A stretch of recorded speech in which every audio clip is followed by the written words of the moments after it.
Kayo po ba mga bossing ko ay isa sa mga negosyante? Mainam na subukan niyo po itong gawin upang sa ganon kayo po ay magtagumpay sa inyong negosyo. Kayo po ba ay mananaya at nais niyo po na kayo po ay manalo ng malaking halagang pera or lagi pong mas maging malapit kayo sa usapin ng pera? Ako po ay may tuturo sa inyo na mainam na subukan niyo po itong gawin. Hugasan niyo po ang maraming barya po natin at pagkatapos patuyuin niyo siya sa sinag ng araw sa may silangan. At ito po ay hindi nyo tutuyuin, hayaan nyo siyang kusang matuyo. Kapag natuyo na po ito mga bossing, ilagay nyo to sa isang malinis na lagayan. Inilagay ko po siya mga bossing ko sa isang kahoy. Kasi ang kahoy na ito ay nagmula sa kalikasan, ang dulot ay swerte. Kung wala kang ganito, pwede nyo tong ilagay sa clear na lagayan kagaya ng mangkok na kita ang loob at kita ang labas.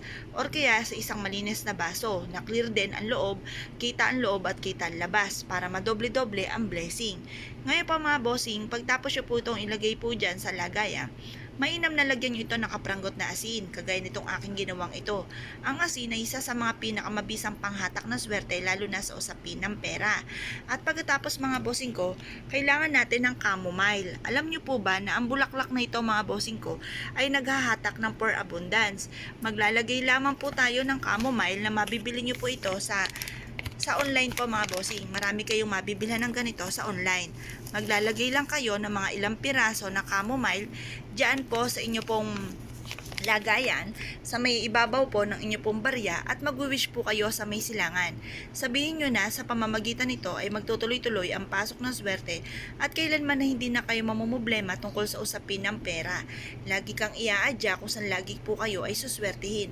Sabihin nyo na po ito na mula sa inyong pong puso na walang gamit na sana, direct to the point. Pagtapos na po kayo mag-wish mga bossing ko, ibilad nyo ito hanggang alas 8 ng umaga sa may silangan. Patapos nyo po itong ibilad ng alas 8, kunin nyo po ito at ilagay sa kwarto po ninyo or kaya sa altar or kaya sa center table ng inyong pong tahanan. Makakatulong po ito upang sa ganon kayo po ay swertihin sa pera. Kung kayo po ay may negosyo malapit sa kaha, ilagay nyo po ito. Or meron kayong online, ilagay nyo ito sa malapit sa laptop.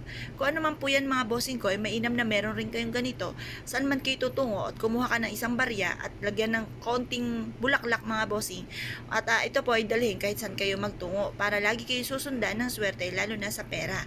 Kung kayo po ay naniniwala sa mga gatong mga pamamaraan at isa ka sa mga nagpaplano ng gumawa ng ganito, ito po isa sa mga pinaka-the best na dapat ay meron po tayo. Subukan nyo po itong gawin at good luck po sa inyong lahat!